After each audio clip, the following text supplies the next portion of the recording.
Friends, welcome back to my channel. आज अपनी इस महत्वपूर्ण श्रृंखला में ज्वलंत मुद्दों की जो श्रृंखला इस चैनल पर चलाई जाती है उसमें G20 पर बात करेंगे, क्योंकि G20 आज सबसे ज्वलंत मुद्दा है। भारत इस वर्ष इसकी अध्यक्षता कर रहा है, तो जाहिर सी बात है कि सभी प्रतियोगी परीक्षाओं के लिए ये हॉट टॉपिक बन गया है। अगर जो बच्चे इस चैनल पर जुड़े हैं और जो अपर PCS 2023 का परीक्षा दिए होंगे तो उन्हें याद भी होगा कि G20 से के प्रतीक से लोगों से संबंधित प्रश्न पूछा जा चुका है। तो जाहिर सी बात है कि आगे भी आने वाले सभी परीक्षाओं में इससे संबंधित प्रश्न पूछे जाएंगे। प्रश्न की संरचना की बात करें, स्वरूप की बात करें तो कैसा होता है, कैसे पूछा जा सकता है, कब स्थापना हुई, मेजबानी इस वर्ष कौन किया, पिछले वर्ष कौन किया, आने वाले समय में कौन करेगा, कितने देश शामिल हैं, कौन कौन से देश शामिल हैं, इस तरीके से क्वेश्चन बनाए जाते हैं। तो उसी कड़ी में हम लोग G20 पर बात करेंगे। और जो चैनल पर नए हैं, जिन्होंने अभी तक चैनल को सब्सक्राइब नहीं किया, प्लीज़ जो चैनल को सब्सक्राइब कर दें। तो चलते हैं G20 की तरफ। G20 स्थापना कब हुई? तो 26 सितंबर 1999 विकसित और विकासशील देशों के वित्त मंत्रियों और केंद्रीय बैंक गवर्नरों को एक साथ लाने के लिए हुई थी। भाई, उनको क्यों एक साथ लाना था? उसका उद्देश्य क्या था? तो वैश्विक अर्थव्यवस्था में प्रणालीबद्ध महत्वपूर्ण औद्योगिक और विकासशील अर्थव्यवस्थाओं को एक साथ लाने और महत्वपूर्ण मुद्दों पर चर्चा करने के लिए। जो G20 है ये 20 वित्त मंत्रियों और सेंट्रल बैंक के गवर्नर्स का एक समूह है। विश्व की 20 प्रमुख अर्थव्यवस्थाओं का समूह है, जिसमें 19+1 का क्या संदर्भ है? तो 19 देश और यूरोपीय यूनियन, ये मिलाकर के G20 बनाते हैं। ठीक है, G20 इसलिए भी इस बार बहुत ज़्यादा चर्चा में रहेगा क्योंकि अब ये G20 न रहकर G21 हो गया है। आगे बताएंगे कैसे अब ये G21 हो गया है।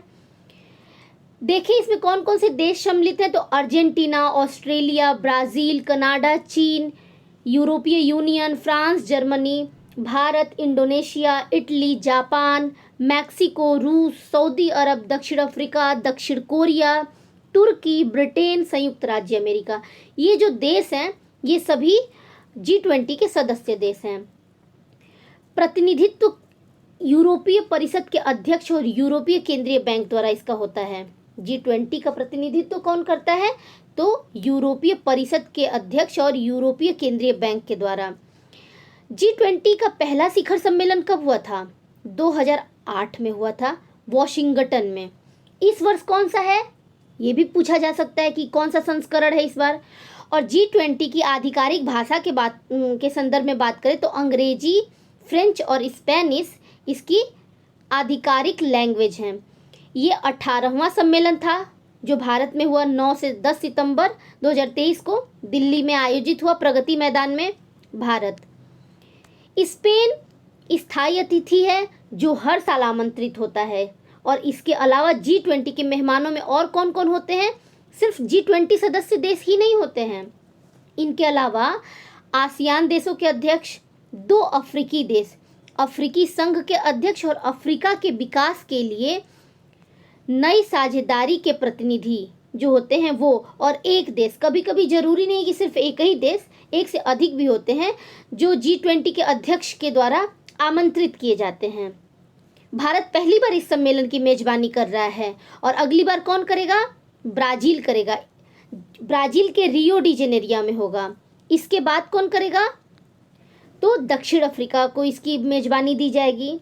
2022 में इसकी मेजबानी इंडोनेशिया के पास थी, मतलब भारत से पूर्व इंडोनेशिया ने इसकी मेजबानी की।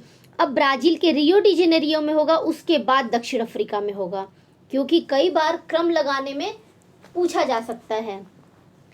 इस वर्ष की थीम की बात करें तो वसुधैव कुटुंबकम, यानी one earth, one family, one future, एक पृथ्वी, एक कुटुंब और एक भविष्य।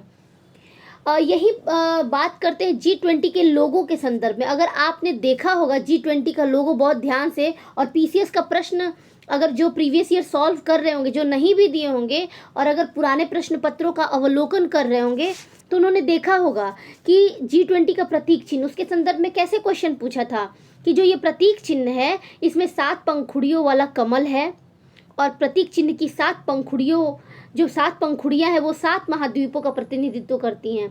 तो ये दोनों कथन सही थे। G20 लोगो है जो भारत के राष्ट्रीय ध्वज के जीवंत रंगों केसरिया, सफेद और हरा तथा नीला से प्रेरणा लेता है। यह भारत के राष्ट्रीय फूल कमल के साथ पृथ्वी ग्रह को जोड़ता है, जो चुनौतियों के बीच विकास को दर्शाता है। ठीक, यहाँ मैं बताई कि अब G20 नहीं रह गया, 21 हो गया। कैसे? क्योंकि भारत की अध्यक्षता में अफ्रीकन यूनियन में कितने देश हैं? तो इसमें 55 देश हैं। अब स्थायी सदस्य बन गया है। ये बहुत ही ज़्यादा इम्पॉर्टेंट है और ये पूछेगा ही पूछेगा, इसलिए इसको इम्पॉर्टेंट लगा लीजिएगा। अफ्रीकन यूनियन का मुख्यालय कहाँ है? अदीस अबाबा, जो किसकी राजधानी है? इथोपिया की राजधानी है। इस बार G20 सदस्य देश कौन कौन मतलब कि कौन कौन इसमें आमंत्रित था?